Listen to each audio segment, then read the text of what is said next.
Hi, I'm Melody. Just a simple tree hugger. But again, I think I have something to say. This time, it's something I heard recently, a comment about Michelle Obama on television, and it really disturbed me. The reporter blatantly expressed doubts that Ms. Obama had the ability to lead the American people. She being basically a strong black woman. And yeah, a strong black woman. Anyways, the first thought that came to me was that the reporter's query was reckless and unfounded. What's wrong with being a strong black woman? I certainly wouldn't want to be a weak black woman in the White House. No way. I mean, why is it a concern to some that Michelle Obama is educated and independent and a strong black woman? Like, what is the dealio? Like, what up with that? I don't know. It's just. Anyways, while the coverage in 2008, the U.S. presidential campaign, um, it portrayed her, Michelle, as a competent, poised, polished, educated woman who basically, in my opinion, she just happens to be black. It's like me. I think I'm poised. I think I like to think that I'm educated and basically polished. I think my mother raised us in a polished way, my sisters and I. But I think there's a little confusion about what it means to be strong and a woman who just happens to be black. I mean, personally, as a black woman on a serious mission to deconstruct this reporter's comment, I painfully had to go back to the historical and controversial Willie Lynch letter.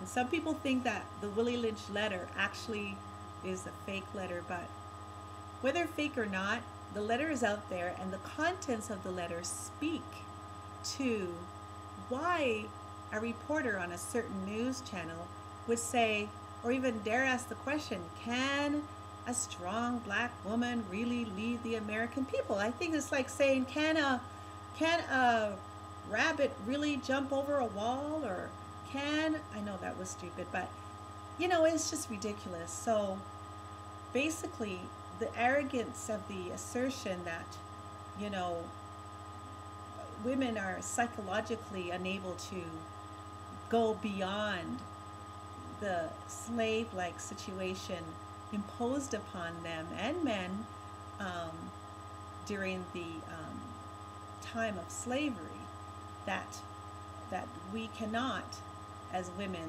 go beyond being, that independent, or that the woman that says you have to do it my way or the highway, or the woman that had it so that the man ran behind them scared.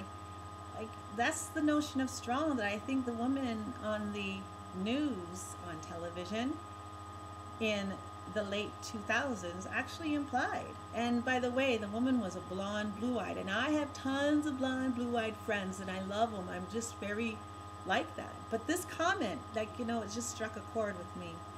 But certainly, I think what the reporter meant by strong black woman should have nothing to do with the making of the slave process, I wonder, back in 1700.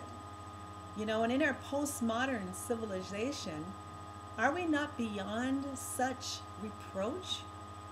If so, then why is this racist Leviathan still given the opportunity to raise its ugly head? I mean, unfortunately, the Willie Lynch myth is kept alive and well in our contemporary corridors by comments such as what this news lady spoke.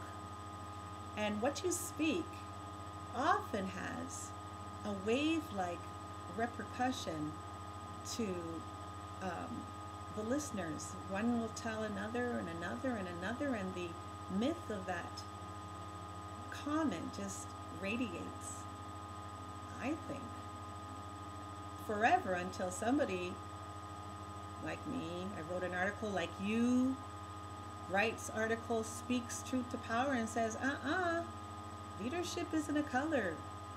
Leadership is an opportunity to transform and to basically change and affect the lives of others. I think you all should know that.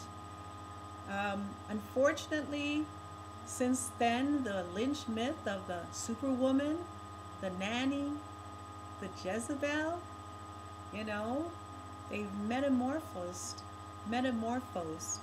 into the contemporary figures of the ghetto biatch, the hoochie mama, the skeezer, somebody who's too independent, I don't need no man, or like the waiting to exhale woman who we often see portrayed in black movies, and those movies don't always represent the black women. It doesn't represent me. So there you have people looking at the black woman and say, can they really lead the American people? Well, as a black man, to me, becomes the first black president of the United States, people are excessively obsessing the question, is racism over? The distorted representation of Michelle Obama is a strong indicator that I don't think racism is over. Who would really say that if, like in the news, in a very distinguished news cast, say that? The false assumptions and stereotypes with regard to race, sex, and class continue, unfortunately, to be fiercely promulgated throughout our so-called advanced society. The Willie Lynch prophecy and goal to racialize black women is one that remains in need of serious and intense interrogation. And Michelle Obama is a victim. And I think other women too are victims. Black women and people of color and women, victims of such historical and contemporary overt racism and racialization.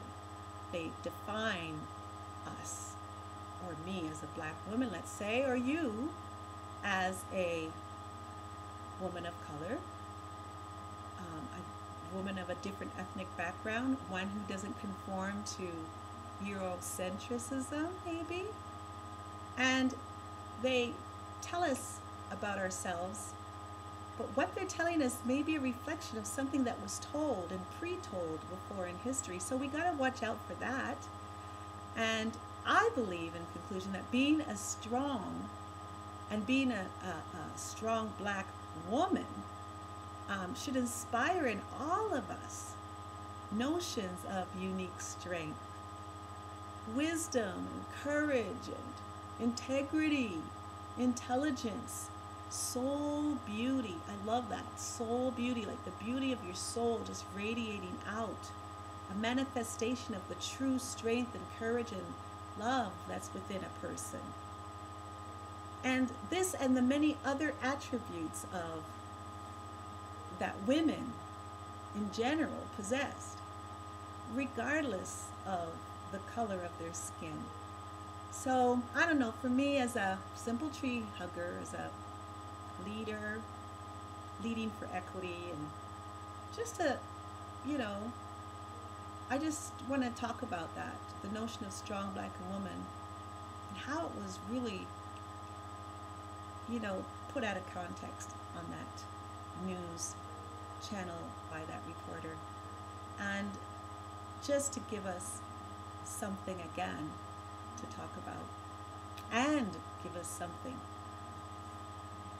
to think about.